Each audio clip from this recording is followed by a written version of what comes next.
Hello everyone, बहुत बहुत स्वागत है आप सभी का। आप देख रहे हो यू द रियल। मैं हूं आपका अपना निजी सलाहकार अमित राज शर्मा। आज की वीडियो का श्रेय जाता है श्रीमान रामानुज जी के इस कमेंट को। श्रीमान जी, आपके कमेंट के लिए धन्यवाद।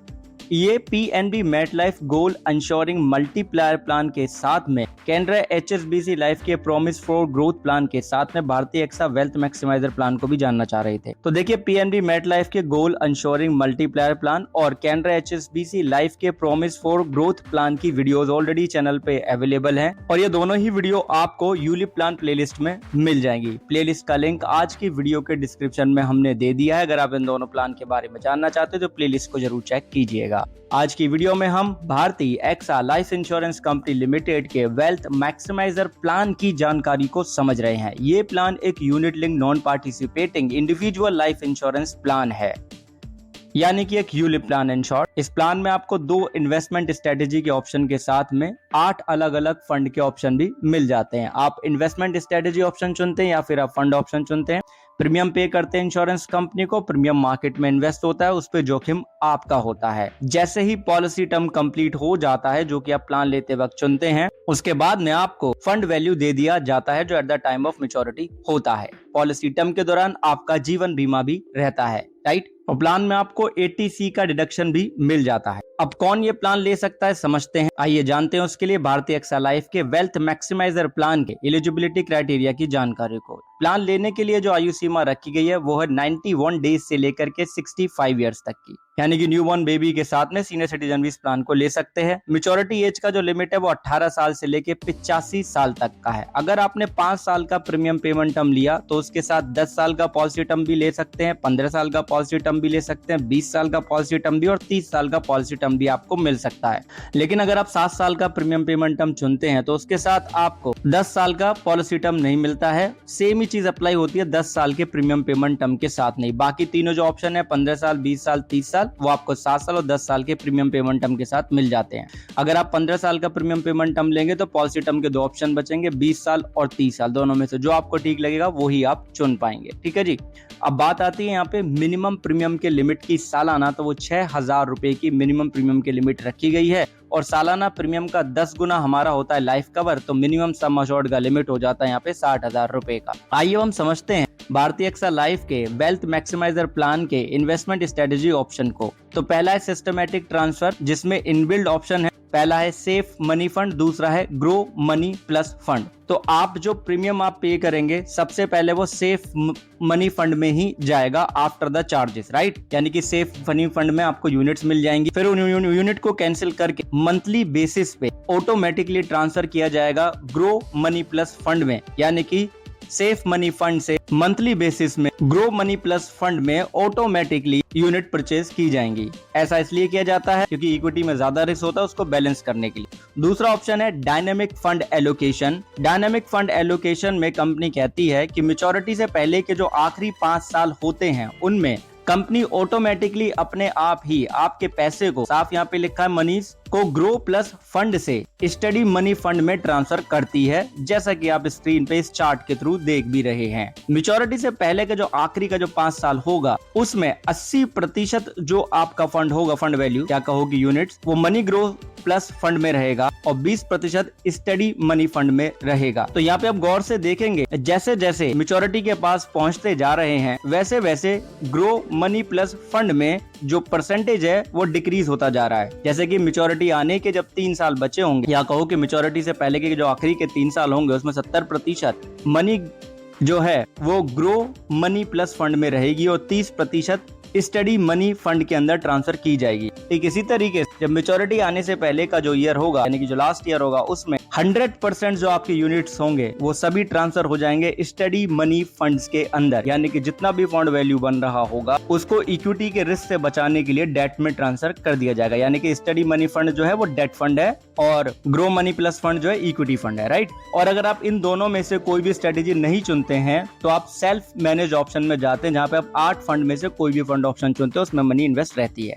आइए अब जानते हैं भारतीय एक्सा लाइफ के वेल्थ मैक्सिमाइजर प्लान के बेनिफिट्स को। तो सबसे पहले डेथ बेनिफिट की बात होगी, क्योंकि यूलिप प्लान में एक यही एडवांटेज होता है कि मार्केट ऑप्शन के साथ में लाइफ कवर भी मिल जाता है, राइट। इसलिए हम यूलिप ले लेते हैं और टैक्स बेनिफिट भी मिल जाते हैं। तो डेथ बेनिफिट क्या हो, सम अश्योर्ड में से till the date of death कि जो पहले के जो 2 साल है उसमें जितना भी पार्शियल विड्रॉल किया होगा उसको माइनस कर दिया जाएगा, उसका कंपैरिजन किया जाएगा फंड वैल्यू के साथ में, फिर उसका कंपैरिजन किया जाएगा जितना बेस प्रीमियम पे किया गया है उसका 105% निकाल के, तीनों में से जो भी ज्यादा होगा वही डेथ बेनिफिट होगा, नॉमिनी को दे दिया जाएगा। यूलिप प्लान में जो मैच्योरिटी बेनिफिट होता है वो जितने भी आपको प्लान में बेनिफिट मिल रहे हैं, किसी भी तरीके की यूनिट्स मिल रही हैं, उनका at the time of maturity जो फंड वैल्यू होता है वही आपको मिलता है। मैच्योरिटी पे आउट के 3 ऑप्शन है, पहला है कि आप लमसम ले लें, दूसरा है कि आप 5 साल तक किस्तों में ले सकते हैं, कितना प्रतिशत आपको लेना है, मासिक लेना है, तिमाही लेना है या सालाना छमाही लेना है, ये आप खुद डिसाइड करते हैं। दूसरा है कि आप लमसम भी ले सकते हो और इंस्टॉलमेंट में भी ले सकते हो अंडर द सेटलमेंट पीरियड। अब जो सेटलमेंट पीरियड होगा 5 साल का, उसके अंदर जो डेथ बेनिफिट होगा वो मिनिमम आपने जो बेस प्रीमियम पे किया जितना भी उसका 105% तो होगा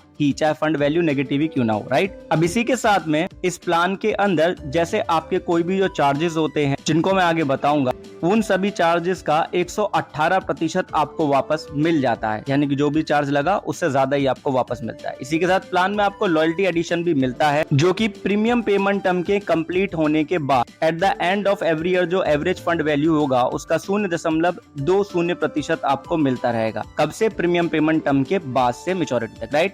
पार्शियल विड्रॉल के लिए सेम ही कंडीशन है कि लॉकिंग पीरियड कंप्लीट होना चाहिए जो 5 साल का है और बीमा धारक की आयु 18 साल की होना चाहिए। मिनिमम पार्शियल विड्रॉल 5000 तक का कर सकते हैं, मैक्सिमम आप कितना कर सकते हो समझने के लिए समझिए कि जो आपका फंड बैलेंस है वो आपके सालाना प्रीमियम का 120% रह जाना चाहिए, राइट। एपी यानी कि एनुअलाइज्ड प्रीमियम का 120%, इतना फंड बैलेंस होना चाहिए। दूसरा ऑप्शन है इसमें सिस्टमैटिक विड्रॉल बेनिफिट, जिसमें बीमा धारक की आयु 18 साल की होनी चाहिए और पॉलिसी के 10 साल कंप्लीट हो जाने चाहिए, तभी आप सिस्टमैटिक विड्रॉल बेनिफिट ले सकते हैं, जिसमें मिनिमम 5000 रुपए मिल सकता है आपको। अब सिस्टमैटिक विड्रॉल है तो ऑब्वियस सी बात है कि रेशो आप डिसाइड कर दें कितना आपको चाहिए प्लान लेते वक्त, और जो मैक्सिमम लिमिट है वो आपके सालाना प्रीमियम के बराबर ही है कि उतने तक आप एक बार में सिस्टमैटिक विड्रॉल बेनिफिट ले पाएंगे। सिस्टमैटिक विड्रॉल का मतलब होता है नियमित अंतराल पे आपको आपका मनी वापस मिलता रहेगा, राइट। अब किस प्रपोजिशन में चाहिए प्लान लेते वक्त आप डिसाइड करते हो। बाकी फंड बैलेंस का लिमिट वही है जो पार्शियल विड्रॉल के साथ था, सालाना प्रीमियम का 120%। इस प्लान में आपको अनलिमिटेड स्विच की फैसिलिटी मिलती है 1 साल के अंदर, लेकिन फंड वैल्यू का 5% तो मिनिमम होना चाहिए। प्लान में आपको प्रीमियम रिडायरेक्शन की भी फैसिलिटी मिल जाती है, जिसमें कि आप एक फंड से दूसरे फंड में प्रीमियम को रिडायरेक्ट करना चाहे तो कर सकते हैं। ऐसे में जो प्रीमियम रिडायरेक्शन का जो अमाउंट का जो मिनिमम लिमिट है वो आपके प्रीमियम अमाउंट का 5% तो होना ही चाहिए। ग्रेस पीरियड प्लान के अंदर 15 दिन का होता है मंथली मोड ऑफ प्रीमियम के लिए, बाकी अदर मोड ऑफ प्रीमियम के लिए 30 दिन का होता है।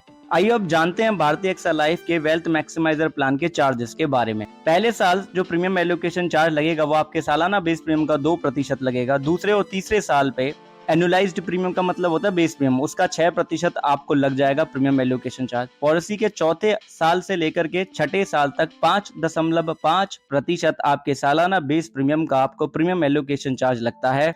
पॉलिसी के 7वें और 8वें साल पे 4.5% आपके सालाना बेस प्रीमियम का प्रीमियम एलोकेशन चार्ज लगता है। पॉलिसी के 9वें और 10वें साल पे 3.50% आपके सालाना बेस प्रीमियम का आपको प्रीमियम एलोकेशन चार्ज लगता है, उसके बाद नहीं।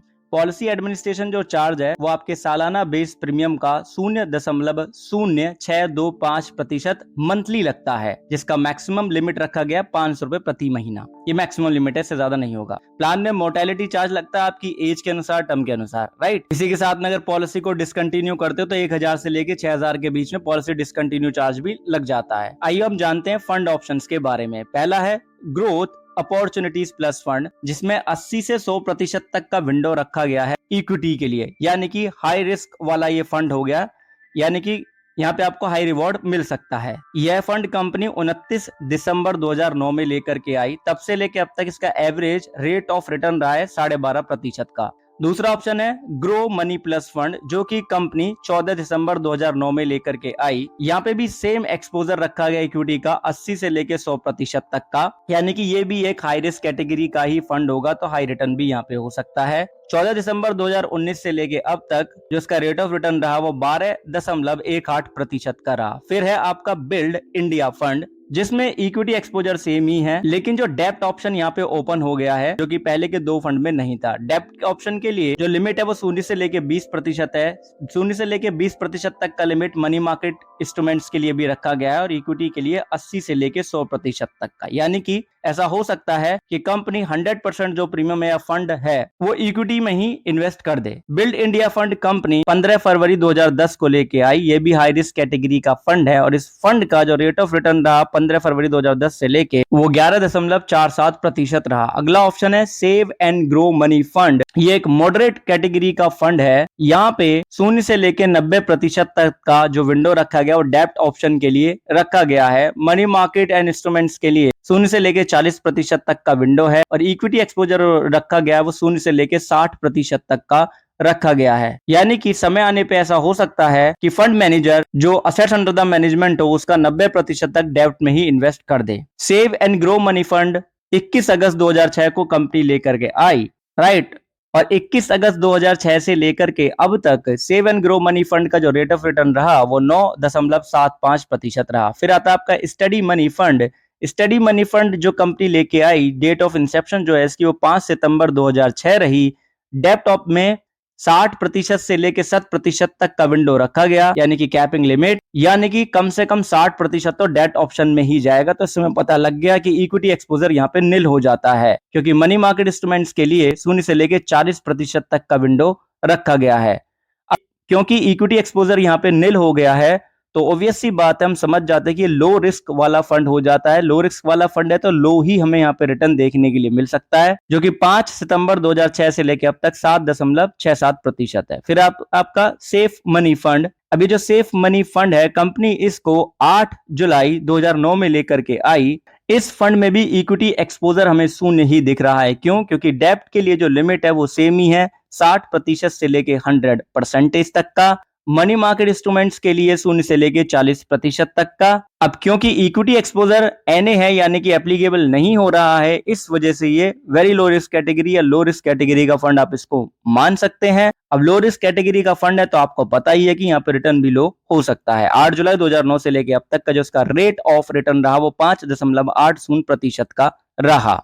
अगला फंड ऑप्शन है stability plus money fund. Stability money plus fund जो है वो कंपनी की तरफ से 28 दिसंबर 2017 को लाया गया। डेब्ट के लिए 55 से लेके 100% तक का कैपिंग विंडो रखा गया, यानी कि कम से कम 55% असेट्स अंडर द मैनेजमेंट का डेब्ट ऑप्शन में जाएगा, अधिकतम 100% भी जा सकता है। मनी मार्केट इंस्ट्रूमेंट में 0 से लेके 20% तक का विंडो रहा और इक्विटी के लिए अधिकतम 25% तक का ऑप्शन रखा है।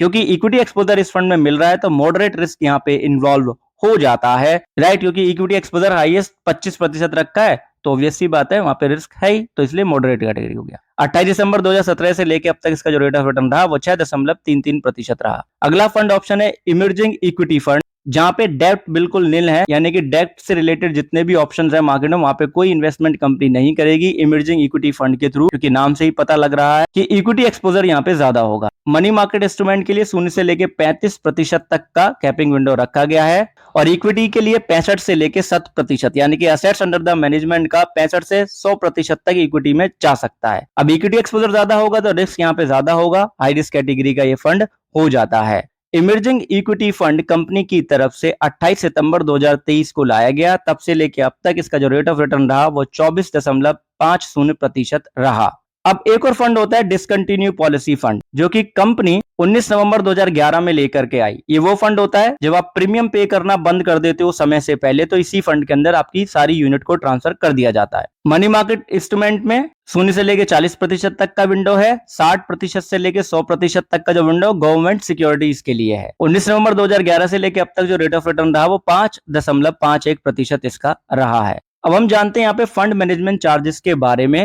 तो grow opportunities plus fund, grow money plus fund, build India fund और इसी के साथ में इमर्जिंग इक्विटी फंड, ये जो सभी फंड हैं ये इक्विटी ओरिएंटेड फंड है, इक्विटी एक्सपोजर इनमें ज्यादा है, तो वेरी हाई रिस्क कैटेगरी के फंड है। इस वजह से जो आपका साल का फंड वैल्यू होगा उसका 1.35% आपको फंड मैनेजमेंट चार्ज लगेगा। Save and grow money fund में 1.25% हर साल आपके एवरेज फंड वैल्यू का लग जाएगा fund management charge. Study money fund और सेफ मनी फंड में जो फंड मैनेजमेंट चार्ज है वो आपके एवरेज फंड वैल्यू का सालाना 1% लगता है। स्टेबिलिटी प्लस मनी फंड में जो फंड मैनेजमेंट चार्ज का लिमिट है वो 0.80% है आपके फंड वैल्यू का सालाना।